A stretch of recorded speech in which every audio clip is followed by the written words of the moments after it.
is fucking weird, and today we will be discussing why, and today I have a special guest. Him, the Blobscast. Hello. Yes, he is here from his channel to talk on mine, and at some point I will probably talk on his channel. Because that's how collabs work. Yup.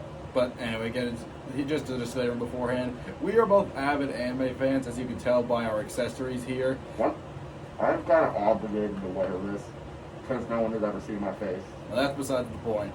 The point is, we're not saying this as a coming from a place of hatred. This is more coming from a place to acknowledge just how fucking weird this thing that we like is. Anyway, let's get to it. Yes. First, we'll be discussing romance, anime, like mangas, and just manga in general. See? Anyway, fuck out of here. But, yeah, we will be discussing just manga in general. And basically, as you saw, Komi Can't Communicate, Firebook series, and TV show. Not really TV show. It's kind of, the TV show is mid. I like the book better. Turns out reading's good for you, hard to believe. Yes. Which you wouldn't know, because you don't read. Last time I checked, you wouldn't get any bitches.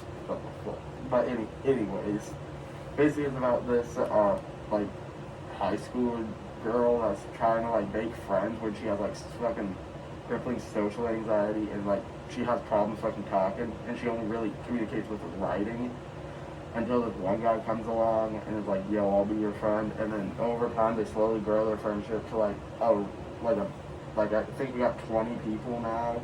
Which, given her original goals to collect a friend group of 100 seems a little impossible because correct me if I'm wrong on this one, but aren't you on what they call communications, like 140 or some shit like that? Yeah, like 130, and she has 20 friends.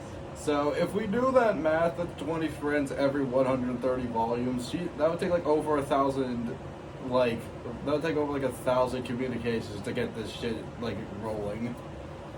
Yeah. But anyways, another thing that we would like to discuss, or more specifically me, is a manga and anime genre called isekais. Now, for those who don't know, aka people who've been cosplaying as Patrick Star recently, anyway, as people who have been cosplaying as Patrick Star recently, it's when mangaka or authors to like manga series will decide to write some shit like that time I got reincarnated as Hitler's left nut or some insane shit like that, and then the chaos commences. Usually, it ends up with some guy dying in some absurd as fuck way and coming back as the most random shit possible. Like, there's one my parents are actively watching right now called That Time I Got Reincarnated as a Vending Machine. That sounds stupid. Indeed it is. Now, is there anything else that you would specifically like to talk about? Let's see, not really. Nothing. That's a lot of the picture pills. Nothing particularly weird about anime you would like to bring up? I mean, like our next topic, we got fucking weirdos in anime, such as pedos, as you want to call them. Fucking Mr. Epstein's, fucking Mr. Trumps. Epstein's, Diddy's, Trumps, David's, whatever you want to call them. Yes. They're everywhere in anime, and usually there's some fuck-ass old men. Like, don't get me wrong, I'm a Dragon Ball fan, but Master Roshi is the most fuck-ass character I've ever seen. He's a fiend. Bro will be feeling for any kind of female, whether she's like a 16th of his age or not. Yes. And here I would like to explain this. Her arm fell off. But look, don't ask why we own it, but... Why he owns it. Shut up. But in this case it's we, but basically, like, look what they're doing. She is canonically 16, but now she's fucking 18 now as of...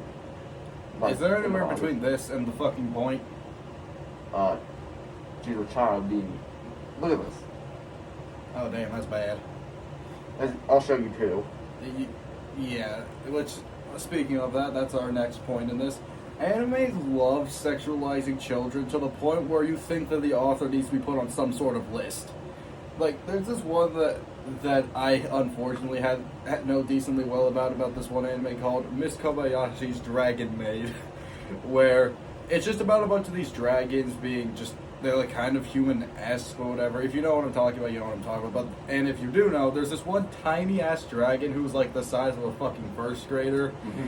And there's this one girl in her class who starts off as a bully, but starts genuinely like fiending for her. And it's like, bro, She's like 5 years old. Why the fuck are you doing this? It don't matter if she's 1,000-year-old dragon. She has the body of a goddamn preschooler. I guess. Continue. Yeah, ignore this loser. I don't know what he's on about. But yeah, they'll just do shit like that all the time. And then the people who try to defend this shit are like some of the biggest losers you will ever meet. Like, you need to be put on some sort of list if you're defending shit like this. But yeah, so that's something I want to talk about. Do you have anything else you'd like to personally speak about? About pedos and anime. Probably, continuing on your topic of the Dragon Maid series, probably the main one, Lucoa herself, with whatever the child's name is. What is it? Kind of. It's blanking on me right now, but yeah, this shows that there's pedos both ways, because keep in mind, her rack, at the lack of a better word, is fucking massive. Like so, the low tape for yeah, so she's constantly trying to get this kid to do just really sexualized shit, and he's like fucking 8 years old, and she's over 1,000 years old.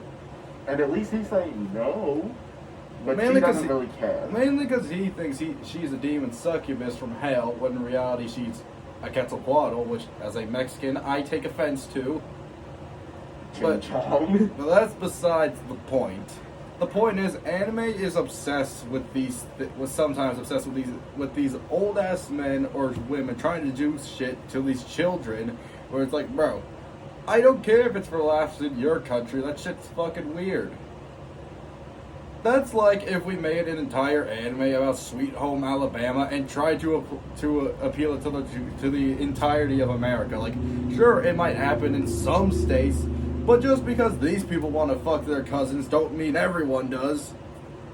Speaking of that, that's another thing. Japan is weirdly just like accepting of incest. I'm gonna fuck your cousin, even though I don't know if you have it. Fuck you. He's 5 years old. I retract that statement. Good. You retract that statement too. But anyway, Japan is just weirdly okay with incest. Like in there, it's just like it's creepy for different reasons. Not creepy. It's in their thing. It's like if it's between a brother and a sister. It's like, oh, he's just creepy because he's feeding for that. Instead of it's creepy because that's his fucking sister. Like, you can see where I'm coming from, correct? Correct. Alright, so it seems we're on a decently good point here. Well, this shit's probably gonna get taken down for a variety of different reasons. But we might as well continue if it's gonna get taken down anyways. Well, we don't really got much else to talk about here. That's kind of all the big talking points. So, if you'd like to see us talk about more weird shit in anime, let us know down below. Once again, I'm the Blobscast. He's going to tag me in this once this is all over.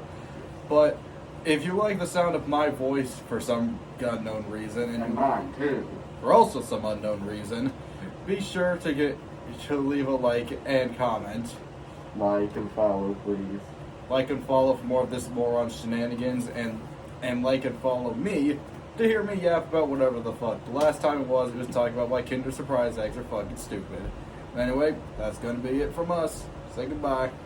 Fuck you.